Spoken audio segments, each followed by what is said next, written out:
Hello and you're welcome to the Big Tech Show with me, Adrian Weckler. Now, what does it take? What does it really take to build a startup? What do you have to give up or sacrifice? How many extra hours do you have to work? What about the loss of things like holidays, sick pay? And what's the pressure like from loved ones who might want a stable and predictable present and future? Well, I'm joined here today by a very young startup company called DevAlly.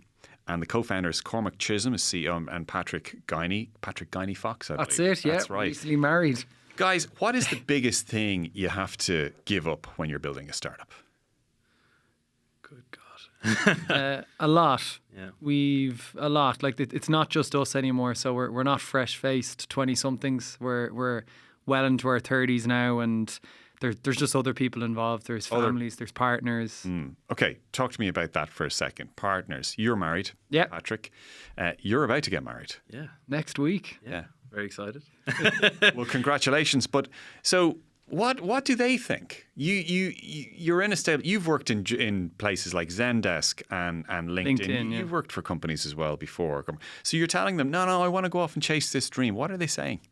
Well, actually, overwhelming support from my partner as well. Okay, you have to say that. I'm just going to say. Truly, and I think it's one of those things where I think that sometimes it takes having somebody who's in it with you in that same sense. It's the same sense with even having a co-founder. I think having a partner who's there to kind of say like, hey, no, like I believe in you, go do this. You've talked about it enough. Yeah. That's usually the. So is there an element of that? You keep talking about it. Could you for God's sake just go and do it? I think so for sanity's sake. Yeah, I think that's part of it for sure. Because like I've never done a startup, Yeah. so I am talking from outside here. But I do enjoy things like structured holidays and sick Yeah. pay and pension contributions and all of these things. We definitely don't have that package right now. Right. We don't. But So then how does that come into the conversation, or the family conversation? there's just a lot of talk, and I think as Cormac said, it's like, right, you've been talking about this long enough, you've been dreaming about this for long enough, and go and do it. Go and give it a try, because me personally, I probably would have lacked the confidence to give a startup and to give a venture a go. But if it wasn't for my own partner and yours as well, Cormac, with you, we wouldn't be sitting here today. And how did that manifest itself? What specifically encouragement or advice or words were you given that helped you there? It wasn't advice. It was more of a DM from Cormac about 6 months ago going, we've known each other for a decade, and he's like, hey, I've got an idea, really want to meet with you to talk about it. And then the idea just grew legs, validation, demos, meeting different people, and then slowly but surely my own partner thought this was a real thing. So when we got that core understanding of where we're going. And what about stuff like, health experts say that you should always have time to switch off, to recharge, work-life balance. It's an assumption that people who are in startups, particularly at a young stage, put in ungodly hours. Is that true? Yeah, it's true. And I think like you sacrifice a lot. You sacrifice a lot of weekends and things, particularly at the start when you're not full-time yet on the startup. You're kind of giving up a lot of your outside time. I think that somebody once explained this to me in the sense of like work-life balance doesn't really exist as you kind of shut off after a certain point. There's going to be periods in your life where you're more hyper-focused on your career. You have to take the time after the fact to make up for that with regard to relationships that you've put on the long finger in terms of time. Yeah, because I distinctly remember, not to bring Elon Musk into it, but Yeah. He actually gave some pretty insightful views about his own personal life, and he basically said he didn't have time to have a partner, didn't have time to have a wife or girlfriend. He's been married a couple of times to a couple of different people, the same woman twice actually. Okay, I did not know that. Yeah, from the actress who was in Westworld and St. Trinian's, and for the life of me, I cannot remember her name off the top of my head. However, I'm confident that I'm going to get the answer to that. But his basic point is, look, I have choices with my time and my direction and what I want to do and what I want to be remembered for, and what I want to pour my energy into. And it overwhelmingly went into this thing. I got hyper focused on it. Do you get any sense of that hyper focus at all, or? More just like we're not like Elon just yet. We're not Tallulah Riley. Excuse me. Tallulah Riley. Yeah. Tallulah Riley. Never heard of her, but we're not quite at Elon's level yet. Sleeping on a sleeping bag in in the Tesla factory floor. Sort of. We're spending a lot of long hours in dog patches, which is where our office is. But yeah, there is. How long do they let you work there? This is in CHQ in IFSC. We have got the keys until next year. I think that's what you. Yeah. The keys meaning you can go in there at 3 a.m. in the morning? 3 a.m. Yeah, we could probably sneak. We have. They've been pretty good for Yeah. that stuff, for letting us in. But fortunately, we don't have to do too much of that at the minute in terms of like being in 24 hours. But no, they've been very good with us. What about money? Is that a sacrifice? Yeah, Yes. absolutely. A lot of budgets have to be made. Just huge amount. Personally, huge amount of spending has to be cut back. Just what exactly the outgoings and incomings are. You mean personally? Personally, yeah, Like for what? sure. Like there's like any normal person. I'm very, very fortunate to own a house at the moment. Own a house, but we've had to obviously take in. We've had to rent out a room that's covered a good chunk of the mortgage. But it's all to get Dev Ally off the ground. But yeah, spending is hugely different. So birthdays are different, Christmas different, maybe holidays are Yeah. different, maybe. Getting better at handcrafting gifts instead of. Holidays are key. Even like when we're just back from San Francisco, but Come on. That wasn't a holiday. My partner and I had basically booked a spa weekend away in Italy, and that was kind of our big holiday. And I just said to her like, "Hey, look, I gotta go. We gotta go with these meetings for customers and things." And she was like, "Go, do it." And we canceled. I should do another podcast sometime on the long-suffering, unbelievably supportive partners of startup You should bring families. them in here. They'd have a lot to say. But yeah, the spending has definitely changed in the last 6 months, getting this off the ground. And before we get into the specifics of Dev Ally and what it's for and what it's about and what you're doing with it, what does, in a general sense, what does success or a good result look like to you? You're at a very early stage at the moment. You haven't really released product yet. What does a good result, a good outcome at this very early stage look like to you? And then what's an unbelievable outcome? For us, the focus is on accessibility experts to start. If we can enable them to do their job better, that's our win. Before your startup, that might happen, and your startup could still crash. Yeah. For you and your business and your own aspirations, what does success, what does a good outcome at this point look like for you? I think, again, what we're so hyper-focused on right now is product. And the reason I'll kind of come back to that is if we're starting at a point of making that a success, the market shows that there's enough people out there that are willing to buy that. So we're starting from a place of if we can make their jobs easier and better and help facilitate them to do and make accessible products, then we can scale this out to a really substantial business. Okay, that's the logic, that's the thinking behind it. Yeah. Have you started companies before? Yeah, so I've run a digital product development agency. So what we used to do is primarily focused on helping early stage startups build the first versions of their products. Ended up working with a lot of startups out of the US doing that, and then subsequently went to work for another company. Okay, and how does this compare? Very different. So I've got a co-founder with this one. So already massive advantage in that. Again, someone who's incredibly skilled at the things that I'm not great at. Yeah. Right? What does bringing a co-founder, what is it like doing it by yourself versus with a co-founder? Is a problem shared, a problem halved? For sure. Very much the case. And as well, a fresh perspective. So, it's good to have someone to bounce ideas off of as well and come from a very different perspective. And be there for there's definitely been a number of highs, but there's been a lot of lows. Yeah. Like there's been a lot of when we kicked this off in January with validation, we had a lot of people not returning our calls, saying no, we'll pass. Like now, thankfully that's changed. We're sitting here today, but you would have to be shout out to all of the solo founders out there. They have to be incredibly strong-willed and resilient. I don't know how they do it. Well, maybe they just prefer to have full control. Potentially, yeah. But you need another person to scale. Like we actually are bringing on a third.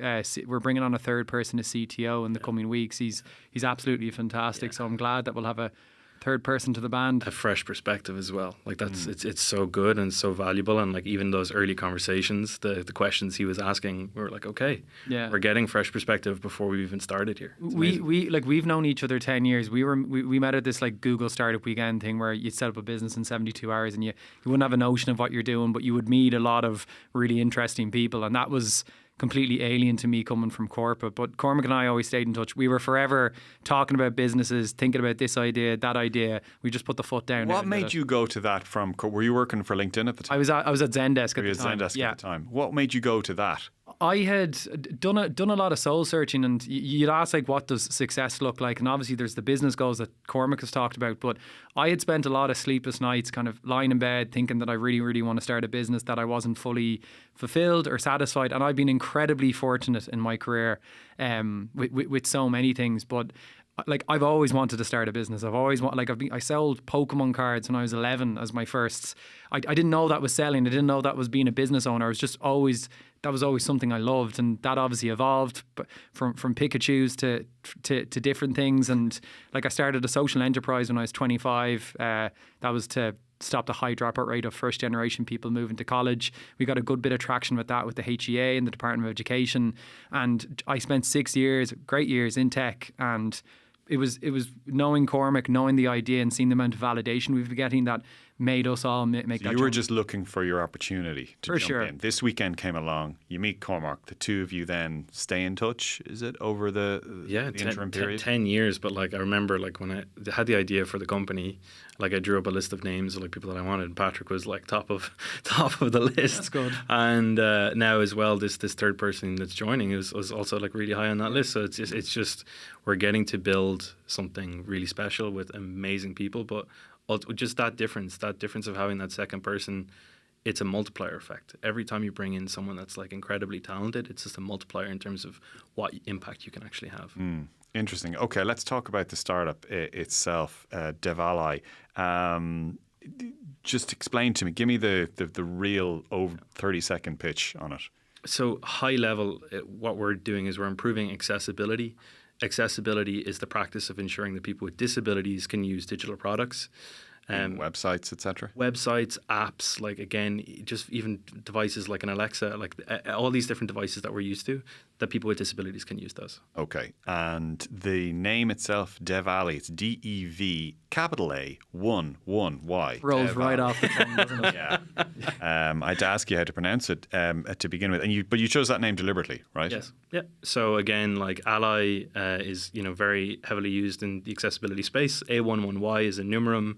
It means accessibility because there's 11 letters between A and Y in accessibility. But yeah, so DevAlly, we're basically an ally for developers who want to build accessible products. And I did mention this to you before, but from a Google point of view and Yes. from a URL You did say point this, of view, yeah. if I saw that URL, I would wonder, somebody's emailing me from that. Typically, putting ones in a word sometimes denotes that someone's not completely on the level, but I can see the logic for choosing that name. Now, the European Disability Act takes effect next year. Next June. And that's going to put an awful lot of obligations on companies, organizations, enterprises to do a lot of the stuff you're talking about. Was this then just smart timing on your part, spotting this as an opportunity that there was a gap here? It was definitely an accelerator in terms of the businesses wanting to talk to us, but accessibility has been around for a long time, particularly in the US. It has drastically needed improvement for a long period of time. This is just a really good motivating factor for businesses to be compliant, but accessibility as a whole, the industry, it needs to evolve. Okay, and getting into the nitty-gritty of what you actually want to do in terms of this platform, real-time insights, recommendations, improving accessibility, scanning, identifying non-accessible elements, and then giving feedback on how to take action. What is the difference between that essentially and a consultancy service?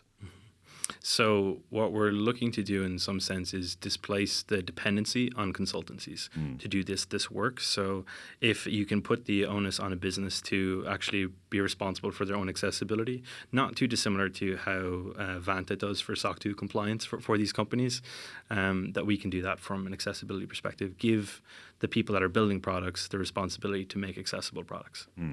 Okay. When you're trying to talk to people about this, pitch, maybe raise money, get interest, how much do the people you're trying to pitch, how much do they want you to use the word AI?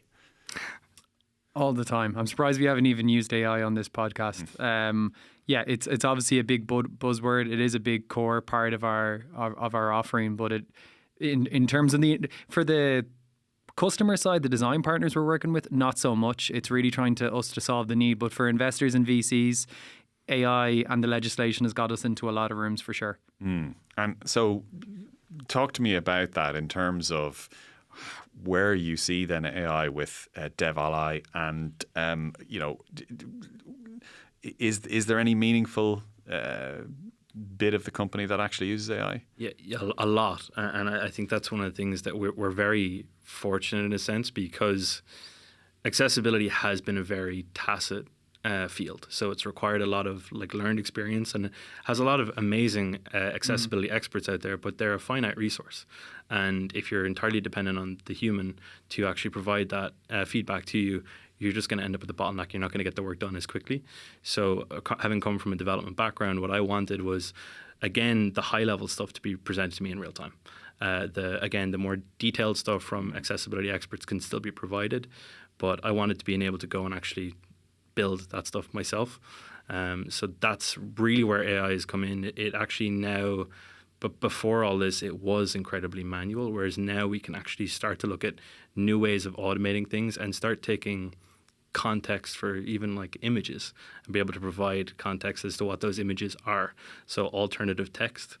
So if you're on a news site, if you're a visually impaired user, and I want to actually, see what the context is of that image, often that's not provided. So by using AI, what we can do is we can actually tell you what the contents of that image are and how it pertains to the article. And that technology, largely, a lot of that's available off the shelf now, isn't it, to you as a developer? Yeah, exactly. So it's one of the things about how you present that in a meaningful way so that it can be provided back to a developer to add that to a product. Okay. So where are you at in terms of the development of DevAlly? So we're basically opening up an early access program in 2 weeks' in time. 2 weeks' time. Yeah. So we've spent the last couple of months just validating, working with the accessibility community to get the product right and build something that matches their needs. And 2 weeks' time, early access program is available to a number of people that we're working with. So that's where we're at. And what kind of organizations are you hoping will take advantage of that? We are working right now with some very, very talented folks in large size enterprises to test and prove to test and have a proof of concept. So large enterprises with mainly heads of accessibility. What's it like trying to get in there with large enterprises, large organizations? So I'm not going off on a tangent. Being Irish is a massive advantage. Irish people want to help each other. We went over to San Francisco to meet customers and just to knock on doors, and the Irish people gave us an office, got us out of our hostel, so we hadn't had a place to work. But my point is saying that is we have been, obviously we're as mission driven as we can get, but we've relied on it heavily on kind of the luck of the Irish, if you will. People have been very generous, giving it warm introductions, setting us up with the right people in different companies. But again, approaching a large size enterprise is like having 20 different conversations at the same time. So lucky that we have that card there for us. And so that's one type of card, but there's another type of card in reaching the person you need to reach to, getting in, being persistent, having a good relationship with them to get to, the alpha stage even with them. How has that been?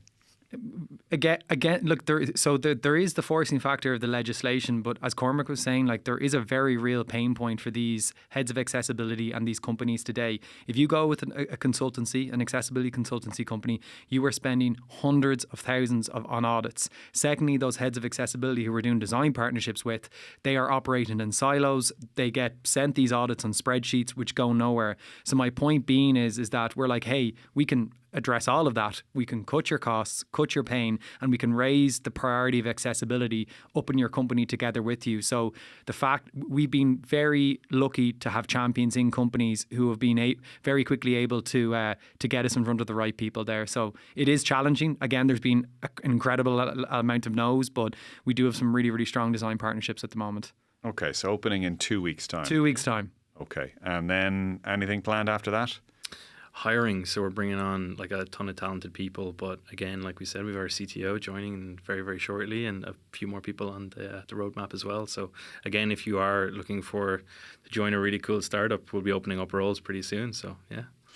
Okay, well, Cormac Chisholm and Patrick Guiney-Fox, thank you very much for coming in on the Big Tech Show to explain all of that. JJ Clark produced this episode and Rory Bones was on sound. I'm Adrian Weckler, and you've been listening to or watching the Big Tech Show. We'll talk to you soon.